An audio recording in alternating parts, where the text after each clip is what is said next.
Cool. All right, we're live. We are Colin. live. Yeah, welcome. How are you? I'm pretty good, man. This is great. Thanks for having me and Inference Lab team. So yeah, really excited about this. Yeah, awesome. It's super exciting having you. Well, I think we can just dive right into it.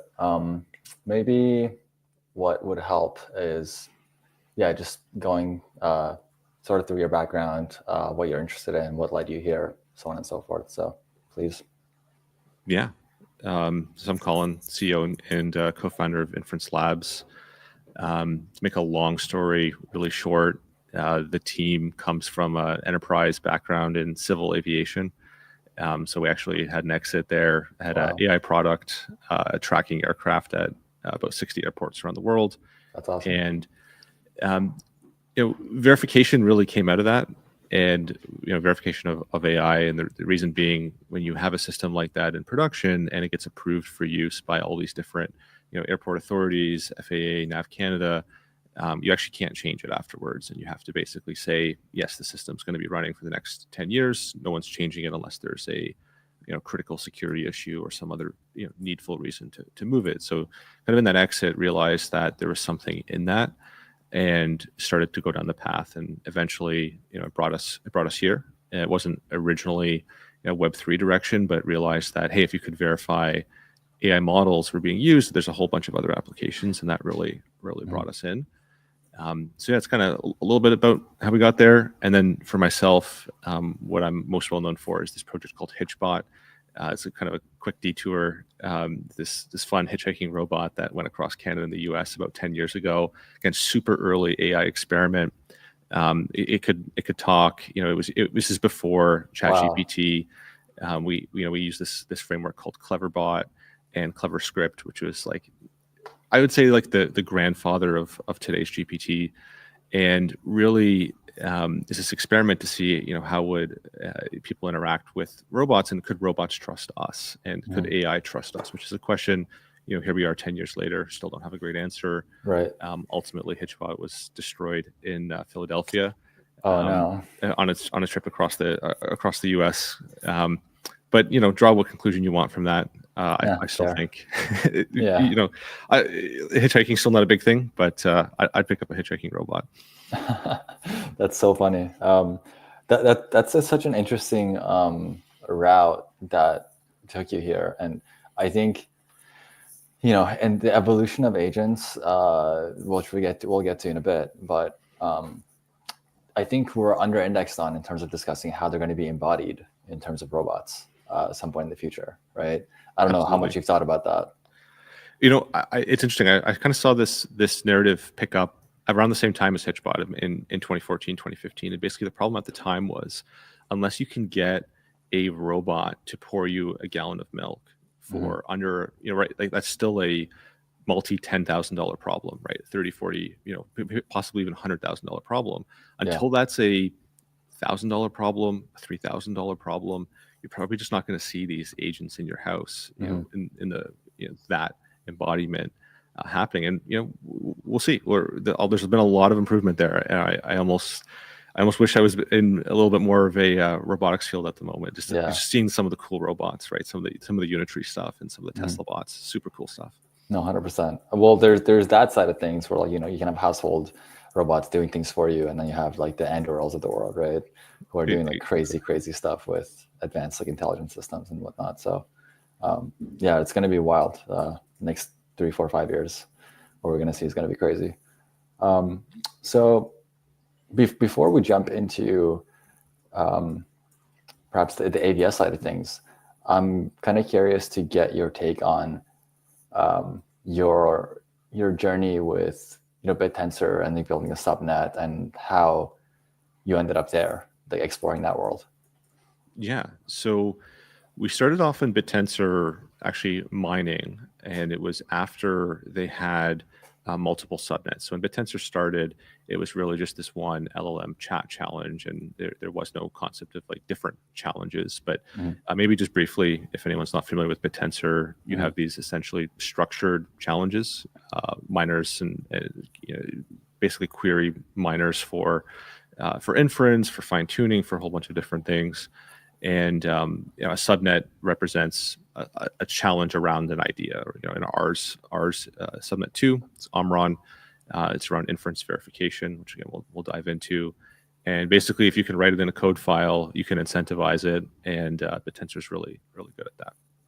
So we started off mining, and saw really at the time, which was super early, primitive subnets compared to what they are today, and just realized that our end goal, this kind of verified inference network that we've been building, Sertn, there would be some work that we could do at the compute layer, incentivization layer within Bitensor that would make a lot of sense, and we launched that early April, and it's been a huge success. We've had a whole bunch of miners come through.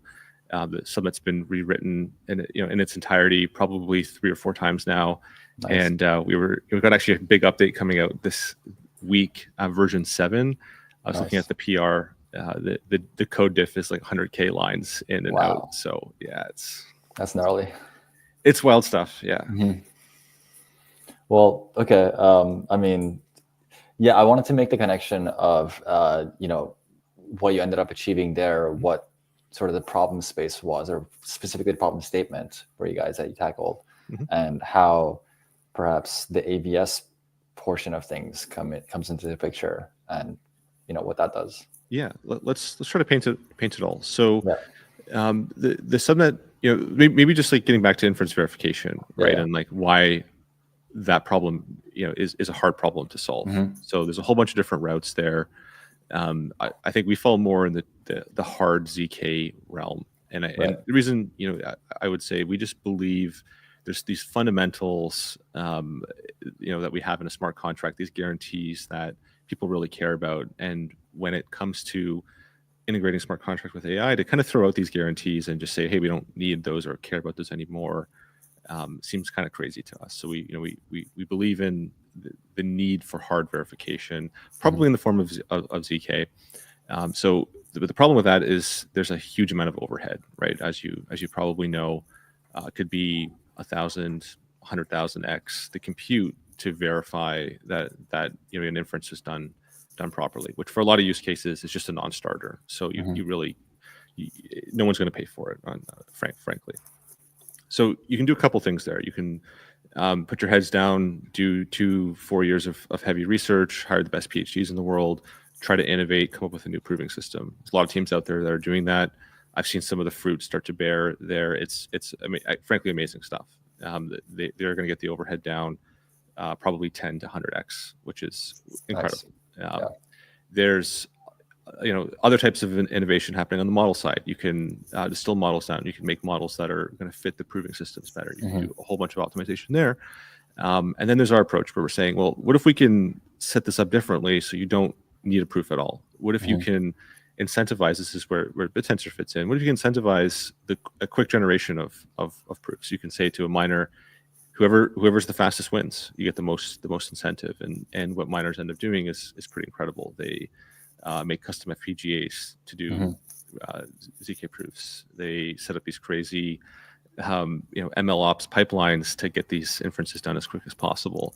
So there's a lot of innovation there. And then, like I had mentioned, ultimately, you can use cryptoeconomic security to offset that cost where it makes sense. Because again, you really don't need a ZK proof every single time. What you ultimately want is the option to get one should it be necessary. And that's where EigenLayer, where AVSs fit in, using some other form of collateral, some other form of guarantees. So when you need it, you can call it. And if it doesn't happen the way you would like, there's consequences. Right. Yeah. So to walk back the flow, it's basically you request for an inference and some response to be generated, right? And you only challenge for that proof over the inference to be generated. I guess in the case of like you not being satisfied with the inference result. Exactly. Or it could be just randomly called upon. We have these ideas of these challenger nodes that are just out there that basically pay for the proof to be generated, and if they're unable to deliver that evidence, that validity proof, slashing condition is met. Yep. And there's other reasons why you might want a proof. You might want one. Maybe you're doing something where the cost of failure is significantly high. You're doing a DeFi trade, and there's a lot of money involved. You might want that proof up front. You might not want to wait and find out that there's other conditions that can happen where a node might realize, hey, they're on the other end of this trade and they're going to lose out. So they don't have the incentive to produce it at all or to manipulate it somehow, right? So you want that side of it guaranteed as well. Right. Yeah, I was talking to Ron a while back, and he was talking about the Doom prototype that you guys did, right? And specifically talking about perhaps the action space that an agent has to consider or deal with, right? And what the slashing conditions for that action space even look like, right? So in that context, how are you thinking about these proofs being generated? Or well, the Doom examples is kind of interesting. We took really the hardest, deepest problem there to actually verify, which is that Doom AI agent actually receives the frame from the Doom game engine every single time. So like when I say that, like the literal 640... maybe before you dive too deep into it, maybe let's set the context for like what that Doom experiment was and what you were trying to achieve. For sure. So everyone knows Doom, one of the best, earliest first-person shooter games, and I mean it's a bit of a meme now. But you have to make everyone's seen Doom running on like a Fitbit or a smart fridge, right? So you have to make an agent that plays Doom, and of course you have to make it verifiable. Right. So what does that mean? You have an AI agent that is incentivized to complete the game, to not die, and we ended up running hundreds of thousands of iterations of Doom to train this agent, and it's simply rewarded by completing the game, getting to the end of the mission. I wouldn't say it's a very good agent. It definitely you got to start somewhere, right? Exactly. But really, what we're opening the door there is we just see this future where you're going to have agents, trading assets, completing tasks for people, but also having fun, playing games with each other. Maybe there's another version of this where you as a player, you don't actually have a lot of time to play games anymore. I used to be a big fan of Roller Coaster Tycoon. They've ported it to every mobile device and desktop device now, but I don't actually have the time to sit down and play it. And maybe there's a realm here where while you're not playing the game, it's just idle in the background, and there's an agent that's playing it for you, and it's learned how your play style, what the type of decisions you would make, and it's just continuing the game on in the background, and then you can kind of drop in and out of it whenever you'd want. So definitely a space for agents to play games. And then I think there's this other version of that where you have these agents versus players or agents versus agent games, and you can imagine betting markets, other types of markets built on top of that. You want verifiability, because if you're going to face a chess agent, you don't want to find out it's Carl Magnuson on the other side. You actually want to be facing this agent that's proven to be legitimate. So the Doom demo, super primitive, but really shows that type of thing is possible. Right. I think something that's pretty interesting here, and I don't know how far away we are from getting to this state of the world, but if you can codify essentially the end state of a game, right, and produce a proof over the player or whatever getting to that end state, right, there is this notion of prediction markets around like gaming and the watching gamers, right? So how markets end up settling based on any proof that you can generate for those games, right? It's like there's ambiguity around some games and some markets, but what if you can introduce some constraints that you can go and verify for yourself via some proof or something? For sure, step by step, and this is kind of an obscure example. There was a Minecraft speed run where the player had actually modified the game engine to actually change how likely something was to spawn. And this type of thing can also be applied there, where you're saying, hey, the rules of the game haven't been changed, the agent is legitimate, but there's actually no. This actually happened based on the base rules of the game, and it's definitely, when it comes to betting markets, you want that guarantee. Totally, yeah.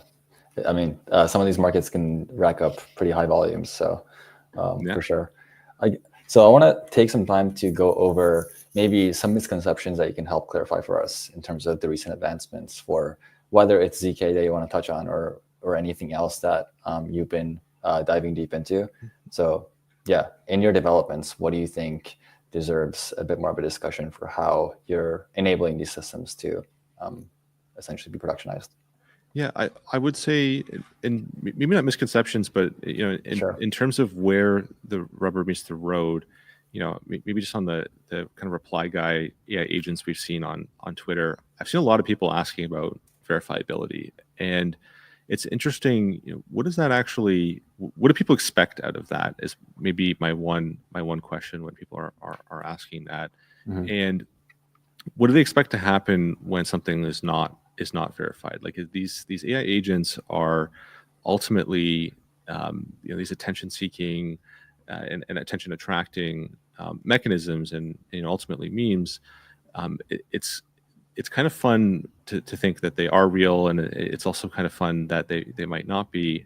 You don't necessarily know which direction that's going to go, and there's something to the mystery, I think, which is maybe appealing. Maybe there's another betting market around that, of just saying, hey, is this legitimate or not? And I think, to take it one step further, one thing we're constantly thinking about here is, how does the end user eventually pay for verification, or where does it fit into the stack in terms of receiving the compensation for it? And one of those might be insurance. So maybe, rather than thinking about, is this verified or not, it's like you have some position on the chances that it's not verified, or it becomes it turns out that this agent that you've invested in isn't verified, right? And or that did something that wasn't verified. What potential pool of resources can you be compensated from to actually make up for that? So it's something that we're actively thinking about now. In terms of verifying the whole stack, these agents are very complex. It's getting the models are getting more complex. It's going to be very hard to do that from the API level, where it's pulling data from, to even just broadcasting that out on Twitter. Like that whole stack is very hard to verify end to end. And I think we are always going to take the approach that any bit of verification is better than none. And you might not be able to do the whole thing, but anywhere you can provide that visibility, that transparency, we think is a good thing. So it's not an all or nothing. It is definitely like, let's make small incremental change and ensure that it's not necessarily lowest hanging fruit, but most important pieces first. Right. No, 100%. I think that's maybe where I would like to see more discussion on, in terms of, there's so many different facets of how, as you said, end to end, these systems can get better and better verifiability, right? If each component ends up becoming just incrementally more verifiable than it was previously, then over time you're going to have better assurances and better sort of resiliency. But like, we're not going to get there overnight across the whole stack, right? But yeah, definitely not. And it's also, you have to use the technology available at the time, right? And we've definitely seen an uptick of use of TEEs, and we think that's great. Again, any incremental addition to verification is worth doing, and it's definitely part of the stack, and we love to see it. Yeah, there's that discussion where, to your point, you got to use the tool at best tool at the time, but in service of some kind of UX, right? Some kind of like product getting to market effectively, right? And if over time on the back end of it, you can increase the verifiability aspects of it, or the trust assumptions underneath the hood, as you're getting users to onboard, right? That's probably like the most pragmatic way of going about it, because these things are going to take some time.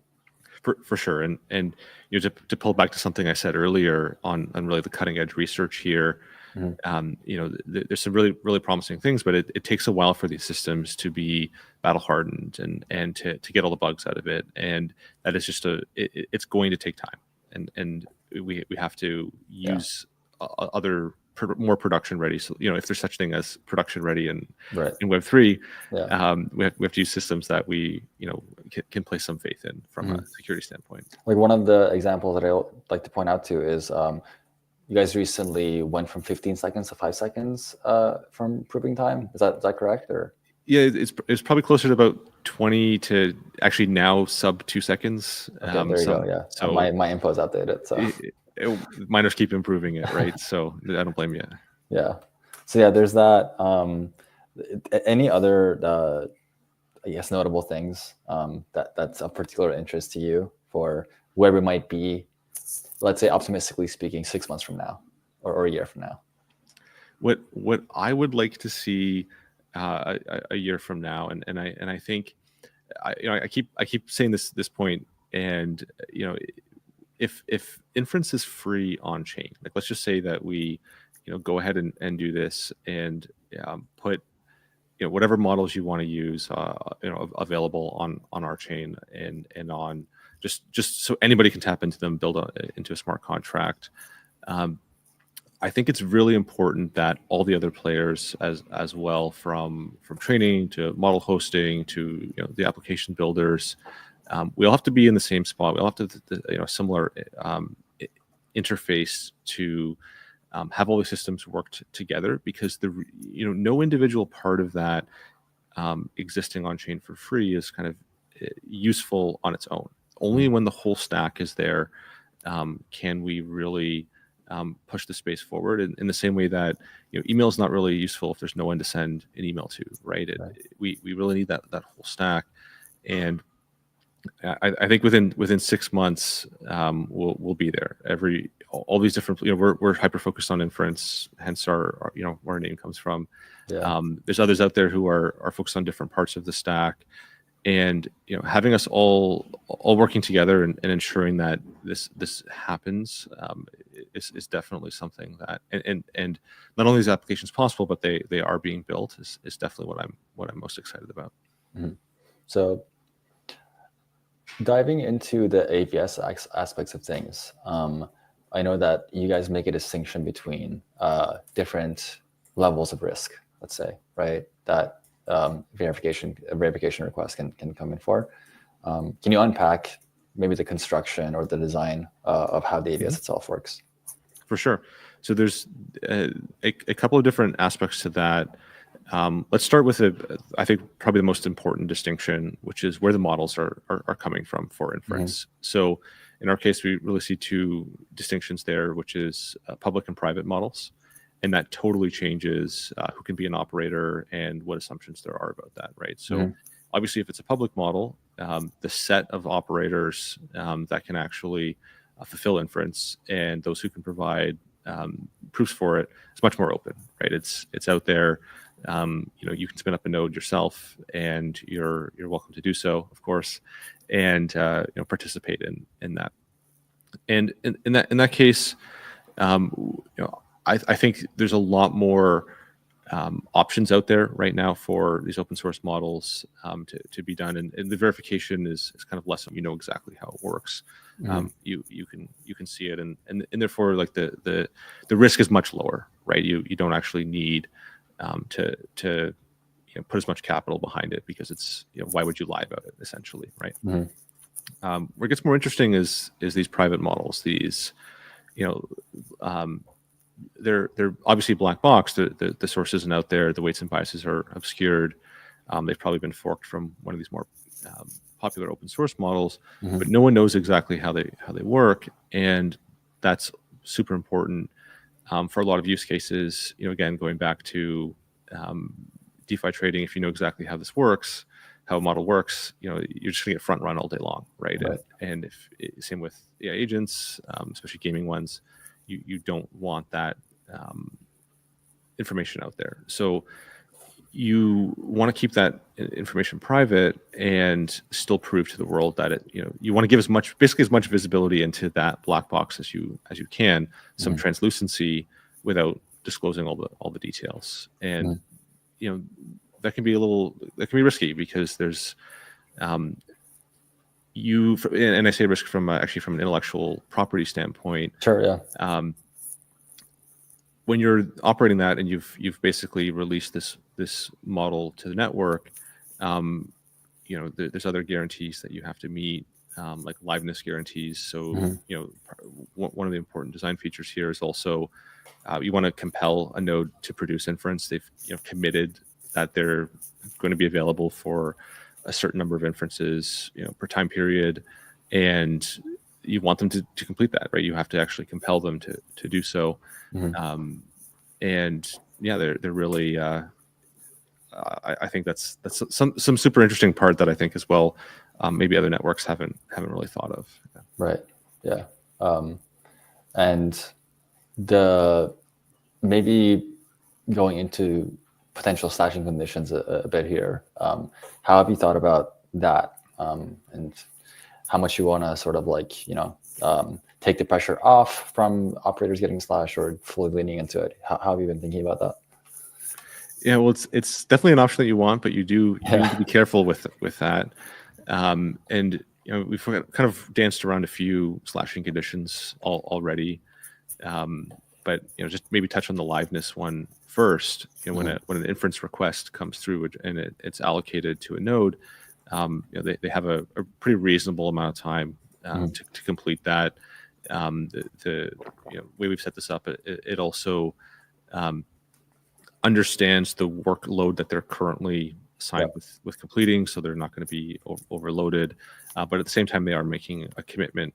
Again, going back to those compute units essentially that they've assigned there. So they should be able to complete it, right? And if they don't, there's a deadline. If they haven't completed the inference output, there's a slashing condition there. So, and then on the flip side as well, for being called on their inference output, it's the same idea. Once it's challenged, there's a window where that node has to respond with a validity proof essentially. And if they don't by the deadline, then it's slashed. And we've taken the approach where different challenge windows make sense for different applications. Generally, the higher cost of failure, the shorter that window is. Sure. And it's just proportional to the application as well. So. Right. Yeah, it's going to be interesting seeing agents themselves who are maybe watching out for being able to raise these challenges, right? And as we get more mature into the agent economy and what these agents can actually do, right? How much in practice we're going to see the need for verifications of these proofs, right? Obviously, there's in theory, you're okay, whether it's fraud proofs or ZK proofs or whatever, right? They're going to need to be deployed.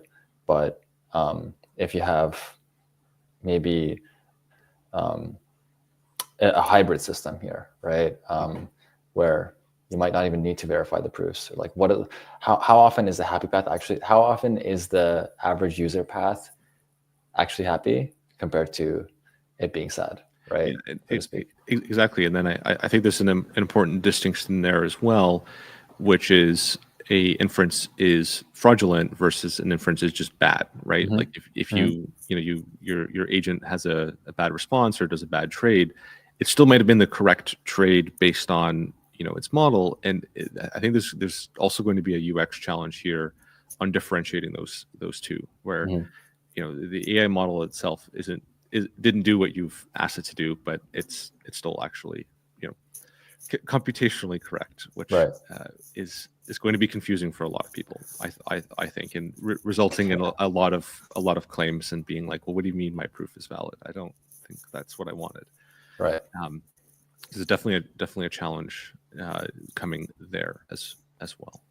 This touches on the determinism or non-determinism aspect of these LLMs, right? Some people want to lean into them to get more creative outputs or operate within the confines of some domain, whereas others are like, no, I want this thing to be as deterministic as possible. So I have accountability for, I have stronger accountability guards for slashing in case it goes out of bounds, like the case that you described, right? For sure.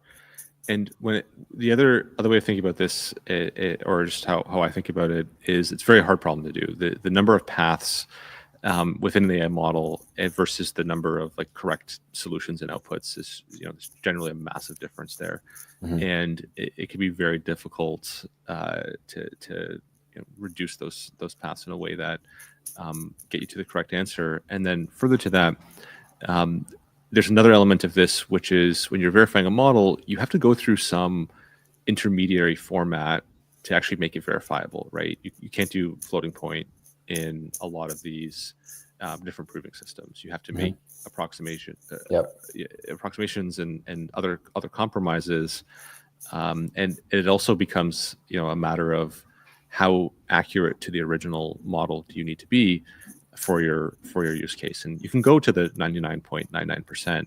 You're just going to pay for it in overhead and proving costs. So there's another interesting trade-off there, which I think doesn't get a lot of attention. Yep. Maybe touching on that a little bit more. So in the context of like ZKPs being generated, right? Some folks may have this intuition that you might need to like circuitize the model, and like, there's obviously different architectures of models out there, right? And constantly improving. Can you maybe bridge the gap between, how the model gets circuitized versus the miner in the subnet and like the proof they're generating? What is that proof of? Like, what is that proof over? For sure. So let's see, where do we start that? Maybe I can actually start with a little bit of alpha on the model that I mentioned this update that we're launching at the end of the week here. So it's around age verification. So everyone's been to a website where you've got to click the checkbox that says yes, you're over 18 years old. Enter Budweiser's website or whatever. That's some great authentication, but obviously it's not doing much. So imagine a world where you've also got to snap a photo of yourself, and there's an AI model that says, yeah, you know what, looks like you got a beard, you're over 18 most likely, although not always, but there's an AI model there. Now this is running on an end device, probably like an iPhone or something like that, mobile device. How do you prove to the website you've just trying to enter that you actually ran this AI model? Otherwise, you're just effectively making that digital checkbox a little more complicated, right? So that's actually the model that we're releasing is and optimizing within the subnet. So the problem there is this is actually it's a pretty complex model. You actually can't do that on an iPhone today. You'd probably drain your battery, or your phone would explode, right? Just based on the amount of compute you'd have to do. So miners are basically given the data set, a reference model that isn't circuitizable today, where they're creating a new model to try and get as close to the reference one as possible through different tactics, and they're fully in charge of the architecture of that model. They can kind of take it any direction that they want. Those models are submitted, ranked by validators, and the best one wins. And it's the same architecture as before, from the from a competition standpoint, where things like proof size and proving times really do matter and are also factored into the scoring. So it's super relevant, and it's in terms of that process, we're actually giving miners the full design space there. We're just designing the kind of inputs and outputs for this challenge, and then the constraint that it's going to run on an iPhone, and we're actually the validation happens on Mac Minis, and we spin up the simulator and run it that way. Right. It's pretty cool that these output properties, or perhaps the challenges that you're designing, they're rooted in, or they're trying to be rooted in everyday problems, those that maybe cater to privacy or some other aspect of some sensitive nature of data. book care about, right? Maybe today it's maybe like age. Someone doesn't want to reveal that. Tomorrow it's something like health data or financial data or something else, right? For sure. And you've probably done I do KYC probably twice a week right now, and I've got to upload my driver's license and do all these checks, and the liveness check. That's something that I could easily see being done through a similar process where can I prove I have a picture that matches my government issued ID? Can I just prove that I have a valid government issued ID and send that off to this authority that says, yep, looks good to me, and we've done the KYC, but I haven't shared an image of myself. There isn't my driver's license sitting on some server somewhere, and that's really the direction that this is going to go, and it makes sense for all parties, right? I as a end user, I want that. As the authority collecting driver's license, you actually don't want, it turns out you don't want a hard drive full of driver's licenses, right? So it's definitely it's just a win-win for everybody. I mean, I don't know if you remember the whole headache and the overhead that was introduced after GDPR, right? So many companies just had to like scramble to get processes in place to be compliant with that. And they're like, holy crap, how do we go about this in like weeks rather than months, right? Exactly, and there's a whole bunch of kind of trickle down effects from that, which are still playing out. And this isn't something that we're really involved in, but there's this idea of like verified training. Could you show that data was or wasn't included in a data set for the purposes of training, and it, again, ties directly into GDPR. Can you show that yes, you have all this user data, but you didn't actually use it to train an AI model? This is like you've got your data from other sources, and it's again, it all ties back to GDPR and other future legislation that we'll see. Well, I mean, the fact that you can effectively make some inference that's provable over some private information. Let's say you tie this into, I don't know, it's a ZK-TLS, right? Opacity and reclaim, and some others who are working on this, right? Access your Web2 data, whatever reputation you've built over time, right? And produce some ZKP over that, or even perhaps like some on-chain activity that you have, right? But the protocol that you're interacting with, the protocol that's actually asking for the inference to be made, that doesn't need to have the access to your full financial history or portfolio. It just needs to know you meet some kind of output criteria that definitely expands the design space of what protocols can expect from users and what time frame. For sure. And I love this other example, something that we were toying with a few years back around when the Tornado Cash developers got in some trouble.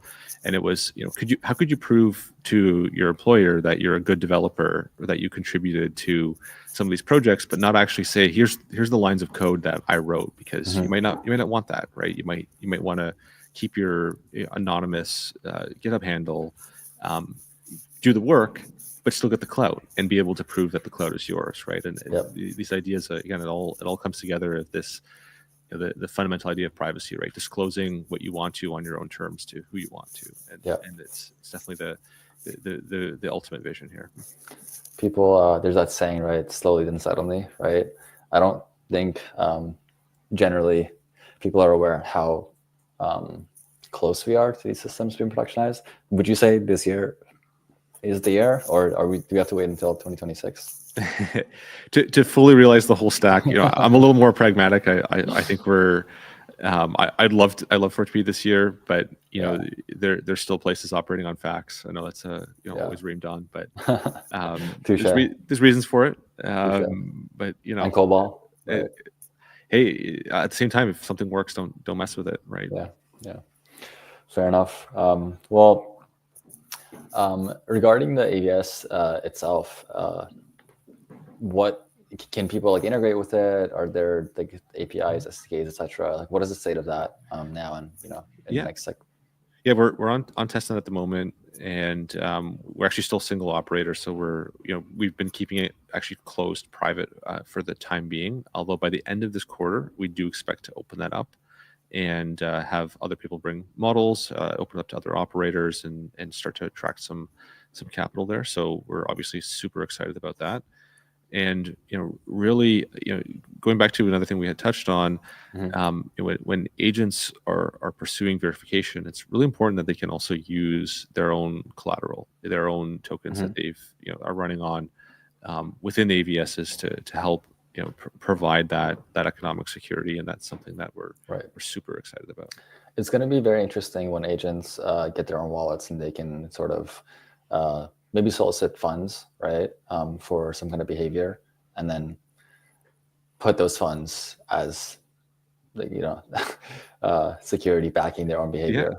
And they're basically saying, look, you can trust me, because if it turns out I'm untrustworthy, I'm going to lose all my my funds, right? And that's the best way to keep an agent honest. Right. Yeah, that's going to be pretty fun. Well, appreciate you hopping on here and talking about what led you here, Inference Labs, your work with the subnets, and all the other stuff. Anything else that you want to cover for now before we wrap up? No, just give us a follow on Twitter if you aren't already, and it should be an exciting couple quarters here. So really excited. Twitter is the best place to find you. Is there Discord or any other place? Not yet. Twitter is definitely the best place to find us. Yeah. Awesome. Cool. Appreciate the time, Colin. All right. Thanks, Nima. Yeah. See ya. Bye.